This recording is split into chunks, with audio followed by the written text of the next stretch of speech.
रात के 2 बज रहे हैं, पूरा घर सो रहा है, लेकिन तुम्हारे दिमाग में एक अलग ही जंग चल रही है। किसी ने 3 दिन पहले तुमसे क्या कहा था, कल ऑफिस या कॉलेज में क्या होगा, या तुम्हारी लाइफ 5 साल बाद कहाँ होगी। एक ही थॉट तुम्हारे दिमाग में किसी लो क्वालिटी लूप की तरह बार बार घूम रहा है। तुम सोने की कोशिश करते हो, आंखें बंद करते हो, लेकिन दिमाग एक नया सीन प्ले कर देता है। अगर ऐसा नहीं हुआ तो क्या होगा? क्या तुम्हारे साथ कभी ऐसा हुआ है? अरे हुआ ही होगा। इसी को तो हम कहते हैं ओवर थिंकिंग। हम में से ज्यादातर लोग सोचते हैं कि ज्यादा सोचना मतलब बहुत दिमागदार होना या बहुत केयरिंग होना, लेकिन कड़वा सच ये है कि ओवर थिंकिंग कोई स्ट्रेंथ नहीं बल्कि मानसिक थकावट है। यह एक ऐसी बीमारी की तरह है जो धीरे धीरे तुम्हारी पर्सनालिटी को सुखा देती है, तुम्हारे चेहरे की स्माइल छीन लेती है और तुम्हारे कॉन्फिडेंस का गला घोंट देती है। आज के इस वीडियो में हम सिर्फ ये बात नहीं करेंगे कि ओवर थिंकिंग क्या है, बल्कि मैं तुम्हारे साथ 7 ऐसी साइकोलॉजिकल टेक्निक्स और माइंडसेट शिफ्ट्स शेयर करने वाला हूँ जिन्हें अगर तुमने आज से फॉलो करना शुरू कर दिया तो तुम्हारा दिमाग तुम्हारे कंट्रोल में होगा, तुम दिमाग के कंट्रोल में नहीं। तो चलिए अपने दिमाग का रिमोट कंट्रोल अपने हाथ में लेते हैं। सबसे पहले समझते हैं कि समस्या की जड़ क्या है। हमारा दिमाग आखिर ओवर थिंकिंग करता ही क्यों है? साइकोलॉजी कहती है कि इंसान का दिमाग तुम्हें खुश रखने के लिए नहीं बल्कि तुम्हें सेफ रखने के लिए डिजाइन किया गया है। लाखों साल पहले जब हम गुफाओं में रहते थे तब दिमाग का काम था खतरों को ढूंढना।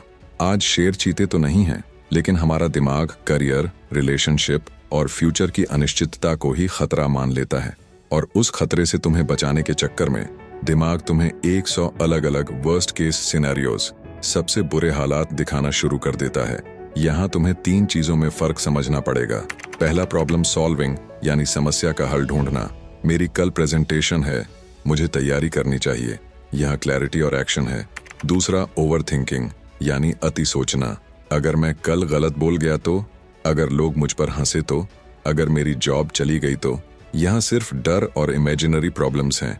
तीसरा, ओवर एनालाइजिंग यानी हर छोटी बात का मतलब निकालना। उसने मुझे हाय बोलते वक्त स्माइल क्यों नहीं दी?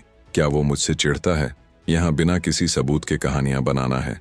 जब तुम ओवर थिंक करते हो तो तुम प्रॉब्लम सॉल्व नहीं कर रहे होते, बल्कि तुम अपने ही दिमाग में एक इमेजरी प्रॉब्लम खड़ी करके उससे डर रहे होते हो।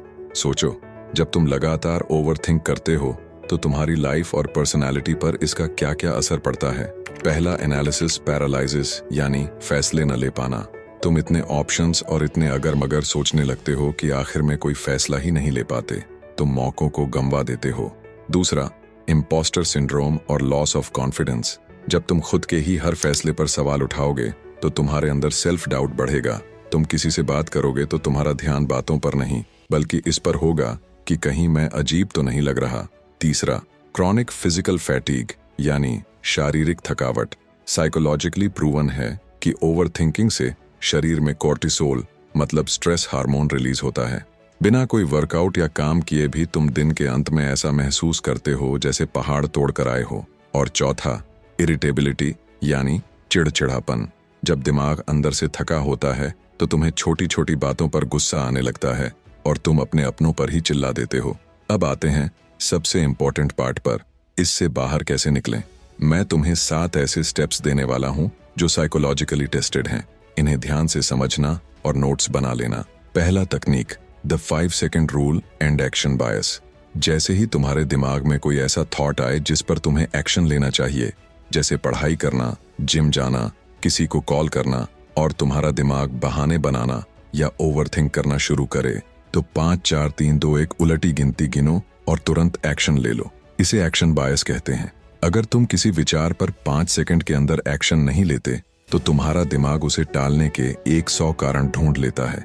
याद रखो, एक्शन ओवरथिंकिंग का सबसे बड़ा दुश्मन है। दूसरा तकनीक, थॉट जर्नलिंग और ब्रेन डंप। जब तक तुम्हारे विचार तुम्हारे सिर के अंदर हैं, वो एक बड़े भूत जैसे लगते हैं। क्या करना है? एक पेन और पेपर उठाओ और जो कुछ भी दिमाग में कचरा चल रहा है उसे बिना किसी फिल्टर के लिख दो।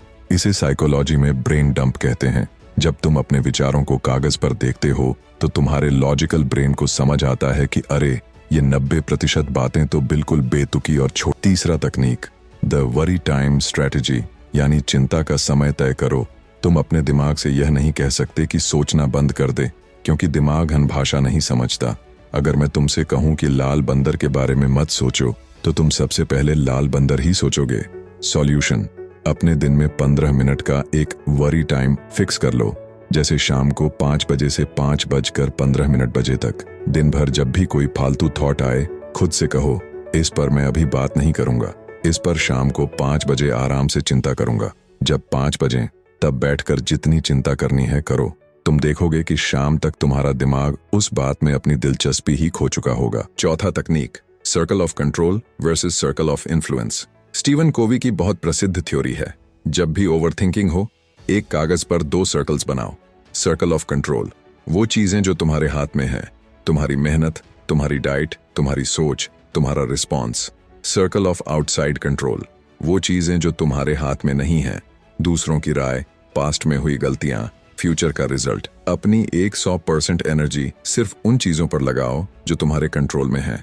जो कंट्रोल में नहीं है उसे it is what it is, जो है सो है कहकर छोड़ना सीखो। 5वां तकनीक, D5 4 3 2 1 ग्राउंडिंग टेक्निक। यह टेक्निक तब काम आती है जब तुम्हें अचानक बहुत तेज एंजाइटी या ओवरथिंकिंग होने लगे और तुम्हें तुरंत प्रेजेंट मोमेंट में वापस आना हो। अपने आसपास देखो और मन में बोलो 5 चीजें जिन्हें तुम देख सकते हो, टेबल, फैन, फोन आदि। 4 चीजें जिन्हें तुम छू सकते हो, अपनी शर्ट, कुर्सी। 3 आवाजें जिन्हें तुम सुन सकते हो, पंखे की आवाज, गाड़ियों का हॉर्न।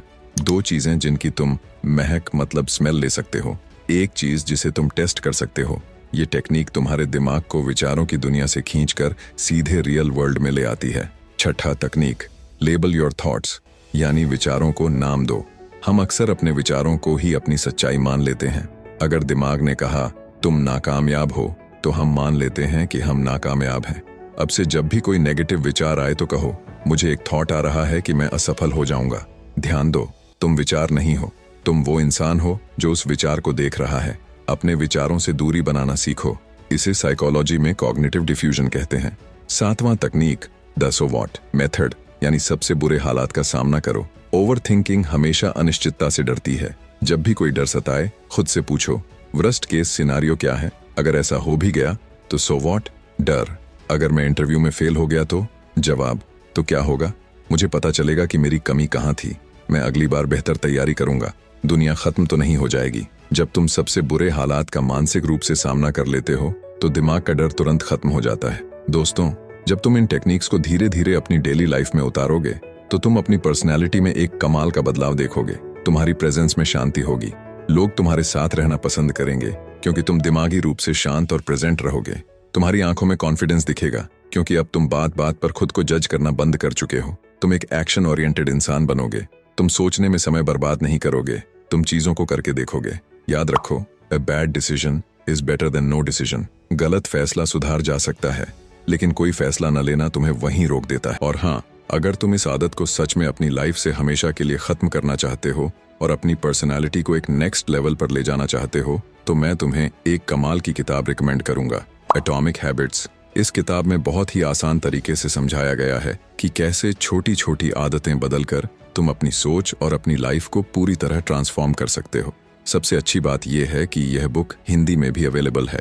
अगर तुम इसे पढ़ना चाहते हो तो इसे खरीदने का लिंक मैंने नीचे डिस्क्रिप्शन में दे दिया है। तुम वहां से जाकर इसे आसानी से चेकआउट कर सकते हो। तो आज हमने क्या क्या सीखा? 5 सेकंड के अंदर एक्शन लो। विचारों को कागज पर लिखो। चिंता का समय मतलब वरी टाइम फिक्स करो।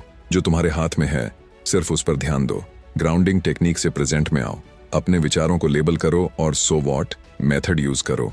आज का तुम्हारा टास्क, आज रात सोने से पहले अपने दिमाग का एक सबसे बड़ा डर कागज पर लिखो और उसके आगे लिखो सो व्हाट, और मुझे कमेंट में बताओ कि क्या तुम्हें हल्का महसूस हुआ।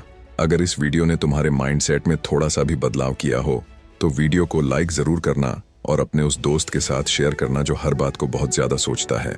चैनल पर नए हो तो सब्सक्राइब करके बेल आइकन दबा दो, क्योंकि यहाँ हम तुम्हारी पर्सनैलिटी और माइंड को नेक्स्ट लेवल पर ले जाने वाली बातें करते हैं। मैं मिलता हूँ तुमसे अगले वीडियो में। तब तक के लिए स्टॉप ओवरथिंकिंग, स्टार्ट लिविंग।